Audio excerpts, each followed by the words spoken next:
Hello मेरे प्यारे बच्चों, आज की स्पेशल वीडियो है हमारे सीए फाउंडेशन स्टूडेंट्स के लिए जो सितंबर के अंदर अपना एग्ज़ाम देने वाले हैं। देखो, मेरी मेंटरशिप सीरीज़ के अंदर मैं आज ये स्पेशल वीडियो आपके लिए लेकर आया हूँ रोड टू 380 प्लस। हो सकता है आप में से कुछ बच्चों को लगे कि सर ये 380 प्लस ये तो बड़ा ही अनरियलिस्टिक सा टारगेट लगता है, पर ऐसा कुछ भी नहीं है। कोई भी चीज़ अनरियलिस्टिक या इम्पॉसिबल नहीं होती है। आप जानते हों या ना जानते हों, ऑल इंडिया के अंदर 378 मार्क्स ऑलरेडी स्कोर हो चुके हैं, तो वो दिन भी दूर नहीं जब 380 का ये आंकड़ा भी टूट जाएगा और हो सकता है आप वो स्टूडेंट हो जो ये आंकड़ा पार कर सकते हो।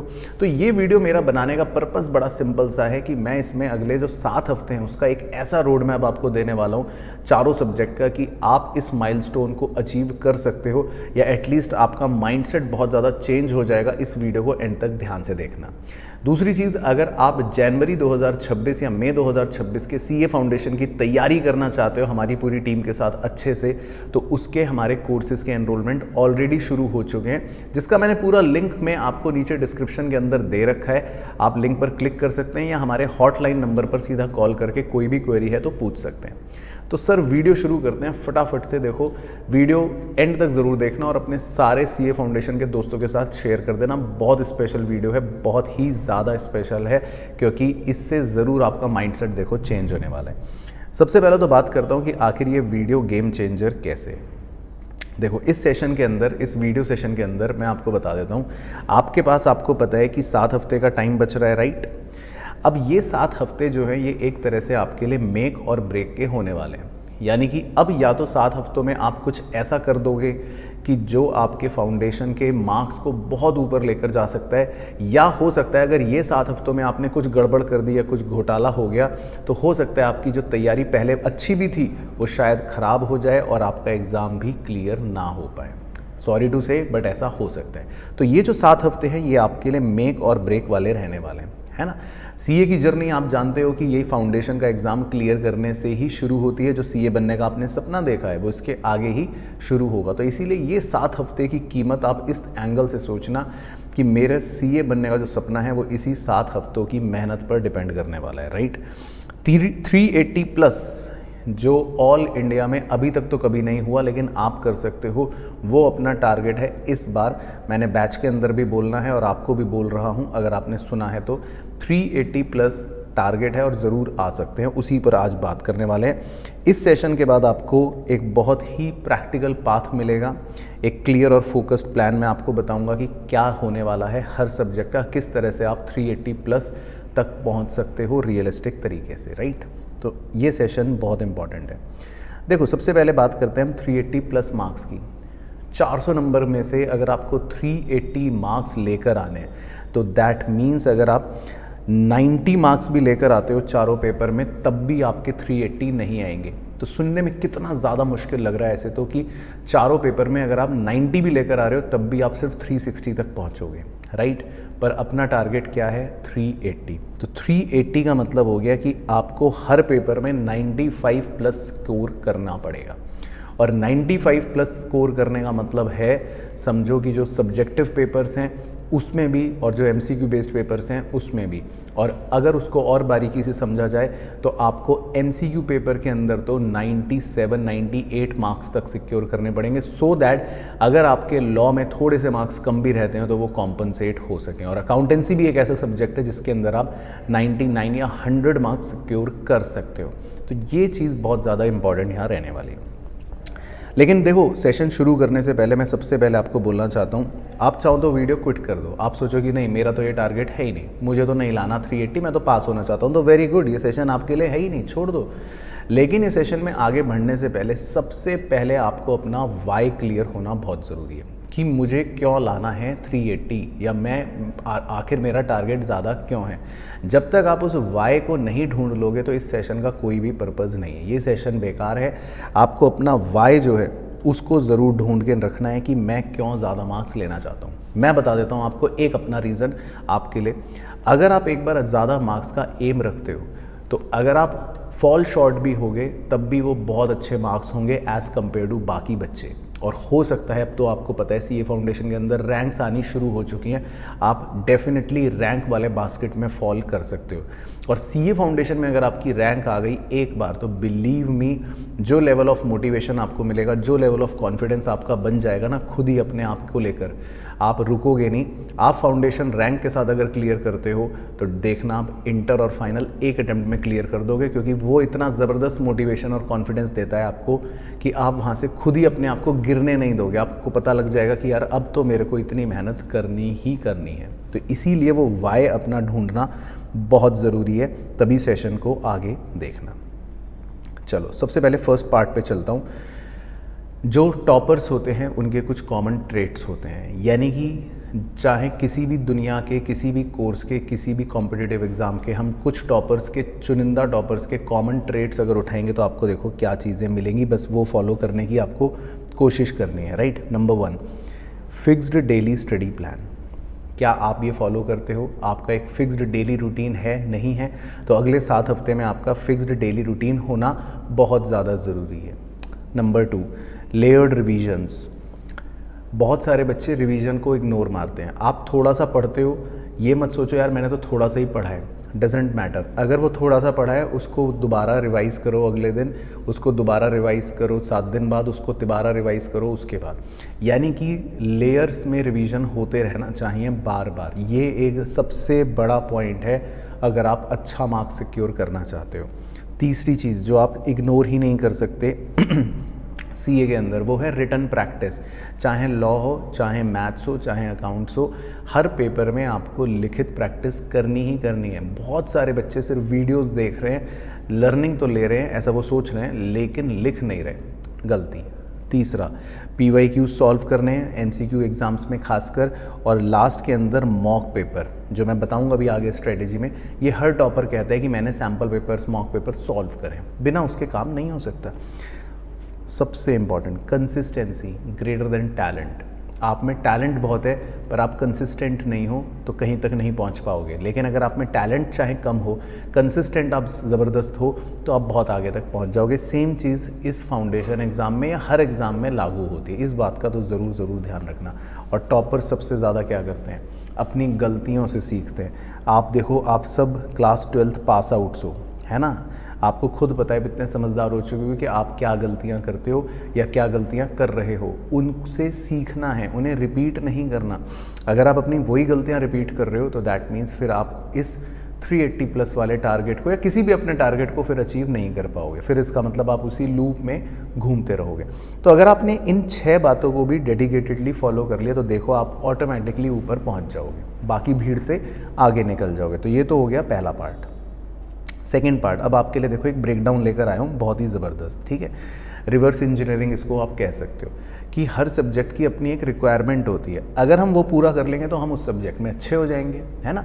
अब अकाउंट्स है तो उसमें अलग चीज़ चाहिए, मैथ्स है तो अलग चीज़ चाहिए, लॉ है तो अलग चीज़ चाहिए। तो हर चीज़ में क्या इंपॉर्टेंट है? देखो अकाउंट्स की अगर बात करूँ, अकाउंट्स में आपको कॉन्सेप्चुअल अंडरस्टैंडिंग अपनी ज़बरदस्त रखनी है, इसका कोई इलाज और कोई तोड़ नहीं है। अकाउंटेंसी में मार्क्स तभी आपके आएंगे 95+ अगर आपकी कॉन्सेप्ट्स पर पकड़ बहुत मजबूत होगी। क्योंकि देखो क्वेश्चन की लैंग्वेज तो एग्जाम में चेंज होगी, फिगर्स भी चेंज होगी, है ना, लेकिन आपको अगर क्रक्स समझ में आ रहा है कि यार ये क्या कह रहा है, उसकी अकाउंटिंग क्या होती है, इसके पीछे का कॉन्सेप्ट क्या है, तो फिर आपको कोई नहीं हिला सकता।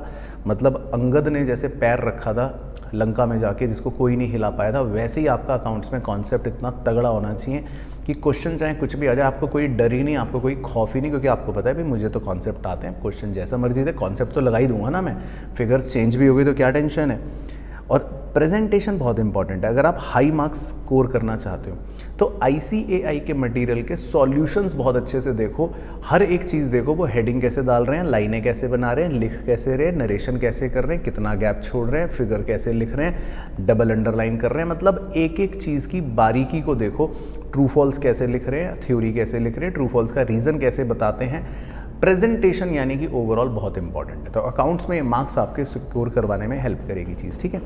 लॉ में देखो लैंग्वेज, आप किस तरह की भाषा का उपयोग कर रहे हो, आपके आंसर का फ्लो जो है वो कैसा जा रहा है। देखो एक आंसर होता है जिसका फ्लो होता है कि बच्चे ने बस इंग्लिश लिख रखी है ना, कि following are the objectives, point 1, point 2 या जो भी।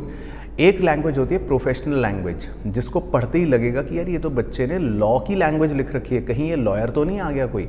बस आपको लैंग्वेज पे फोकस करना है, लिखो और लैंग्वेज पे फोकस करना है। लॉ में नंबर आपके बहुत बढ़ जाएंगे, 70-80 तक पहुंच जाओगे।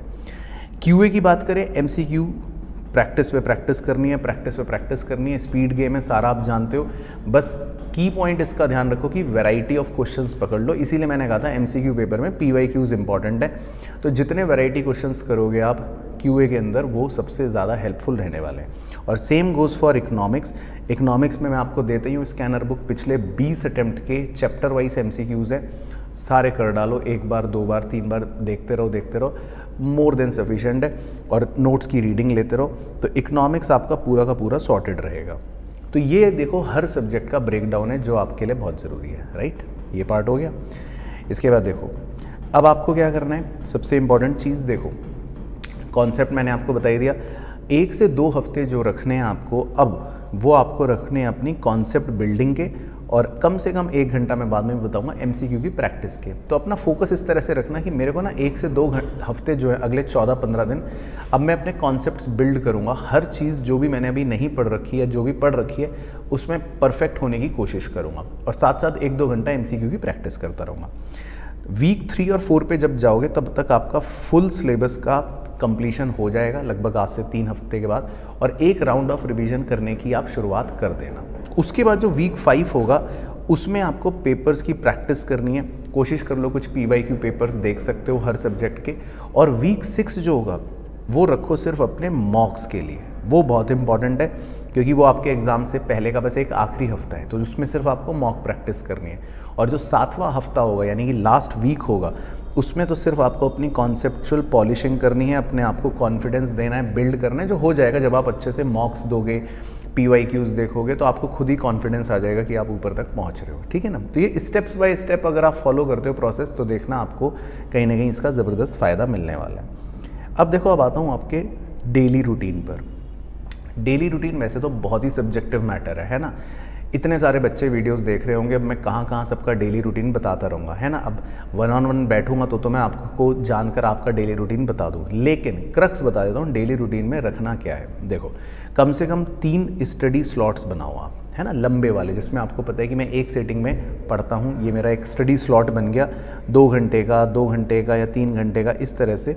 तो लगभग 7 घंटे की आपको इफेक्टिव पढ़ाई करनी है। ये इफेक्टिव पढ़ाई है। अब इनपुट अगर आप दोगे लगभग 9 घंटे का, तब इफेक्टिव आउटपुट 7 घंटे का निकलेगा, क्योंकि बैठते हो, फिर बुक खुलती है, टाइम वेस्ट कहीं ना कहीं हो ही जाता है। तो इफेक्टिव 7 घंटे की स्टडी करनी है, जिसके अंदर थ्योरी स्लॉट अलग रख लो और अपना प्रैक्टिकल स्लॉट अलग रख लो। और जैसा मैंने आपको कहा, एमसीक्यू ज़रूर इंक्लूड करो, क्योंकि मार्क्स सिक्योर जब ज़्यादा होंगे तो एमसीक्यू से ही होंगे। तो 1 घंटा एमसीक्यू की प्रैक्टिस तो डेली अपना फिक्स करनी है। और थोड़ा सा अपने आप को पॉलिश करने के लिए, एंड मोमेंट की अच्छे रिवीजन के लिए, नोट्स को फॉलो करो। या तो अपने नोट्स बनाए हैं या फ्लैश कार्ड्स अगर बनाते हो तो उसको थोड़ा थोड़ा अपने पास रखो, ताकि शॉर्ट में लिखो, अभी से टाइम बनाकर अपनी चीज़ें समरी बना सकते हो। वो बहुत हेल्प करता है आपके एग्ज़ाम से पहले, है ना। और हर हफ्ते अपने आप को कुछ ना कुछ एक टेस्ट के माध्यम से एसेस करते रहो, सेल्फ टेस्ट लो कि ठीक है, आज मैंने जितना पढ़ लिया 1 हफ्ते में, चलो यार इसके 5 क्वेश्चन अलग अलग चैप्टरों के करके देखता हूँ मैं कितना कर पा रहा हूँ कि नहीं कर पा रहा, है ना। अपना सेल्फ टेस्ट लेने की कोशिश करनी है वीकली बेसिस पर। तो ये आपको एक रूटीन फॉलो करने की आदत डालनी है। देखो, 3 लेयर स्टडी स्ट्रेटेजी एक और इम्पॉर्टेंट चीज़ है, डिस्कस करना यहाँ पर ज़रूरी है, क्योंकि आपके पास अभी लगभग 1.25 महीने का टाइम है ना। 3 लेयर स्ट्रेटेजी का मतलब है कि कैसे फोकस होगा। सबसे पहला पॉइंट तो है कॉन्सेप्ट। इसको इग्नोर बिल्कुल भी मत करना, चाहे कोई भी सब्जेक्ट हो। मैं कह रहा हूँ कोई भी सब्जेक्ट हो, इकोनॉमिक्स हो तब भी मत इग्नोर करना। ये मत सोचना कि अरे रीडिंग हो तो गई। Concept is most important. Concept को समझो, अकाउंट्स है तो कॉन्सेप्ट चाहिए ही चाहिए, लॉ है तब भी कॉन्सेप्ट को समझो, लैंग्वेज को समझो, या मैथ्स है तो समझो कि हो क्या रहा है। ये है आपकी first layer of study.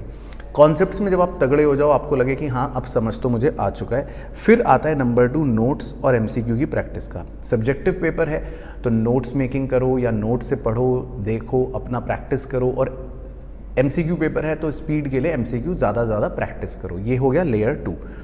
Third layer में आता है लिखना।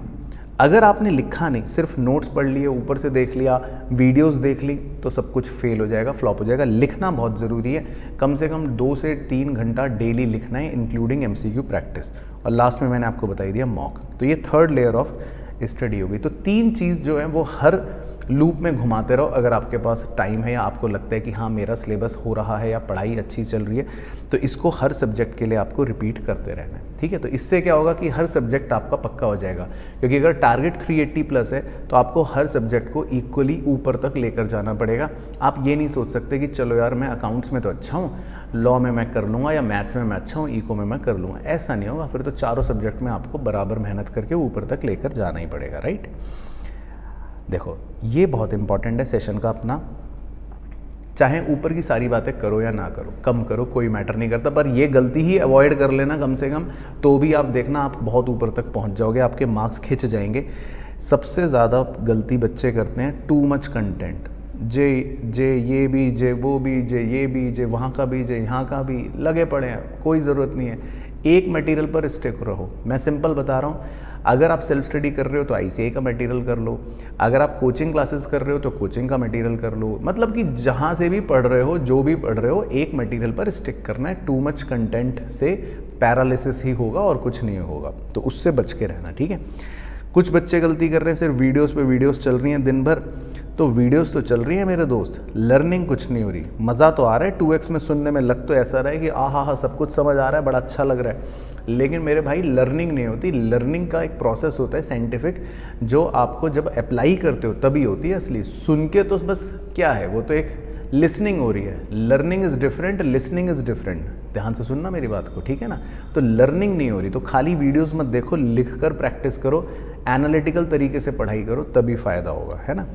बहुत सारे बच्चों की गलती, मॉक नहीं देंगे, टेस्ट नहीं देंगे, तो वो तो फिर आपको एग्ज़ाम में पता चल जाएगा। उसका सबसे बड़ा ड्रॉबैक यही होगा कि आपको एग्ज़ाम प्रेशर के बारे में नहीं पता चलेगा, 3 घंटे में पेपर कैसे करना है वो पता नहीं चलेगा, टाइम मैनेजमेंट पुअर रहेगा। तो ये गलती तो कभी भी मत करना। रिवीजन नहीं करते। 3 लेयर लिखने का मतलब है कि कम से कम 3 राउंड ऑफ रिवीजन लगाओ अच्छे से, तब जाके एग्ज़ाम में बैठोगे, तब आपको देखना कॉन्फिडेंस भी आएगा, मार्क्स भी अच्छे आएंगे। कई बच्चे रिवीजन इग्नोर करते हैं। और सबसे बड़ी गलती होती है लास्ट का हफ्ता।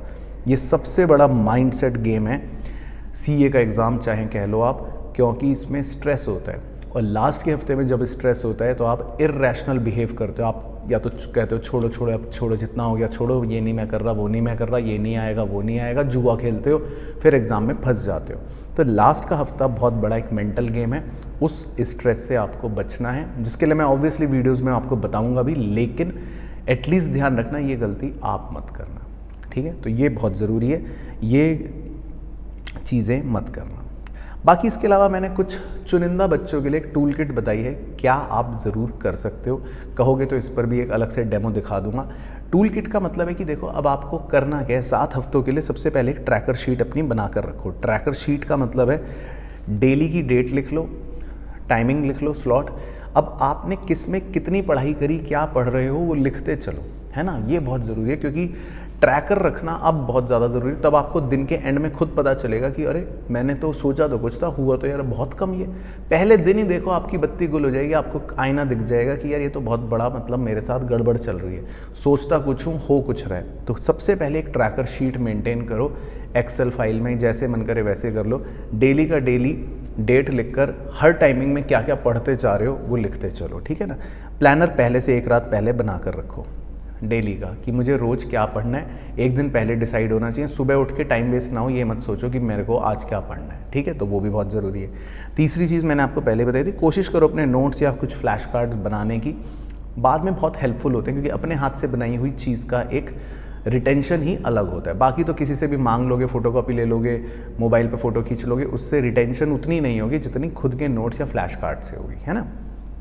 बाकी RTP, NTP, PYQs ये तो आपको मैंने बता ही दिया, अपनी टूल किट में रखनी है। हर सब्जेक्ट के 2-3 पेपर्स आपको करने हैं, है ना।